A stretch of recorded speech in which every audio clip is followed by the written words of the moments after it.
台语文千万字，逐工要甲大家做伙来拜一日。顶礼拜要甲大家小解下海这个词，真侪人拢真好闲，讲到底下海甲下国有啥物无共？因为嘛捌听过人讲下国。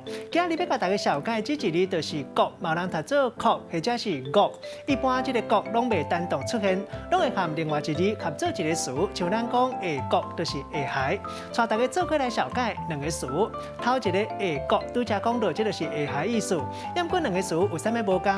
一般咱生活中较常讲到就是下海这个词，啊那下国这是用伫咧相命用词。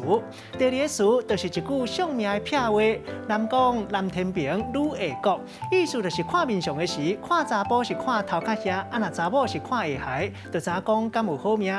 咱用一句话来举例，甲这两个词甲做伙。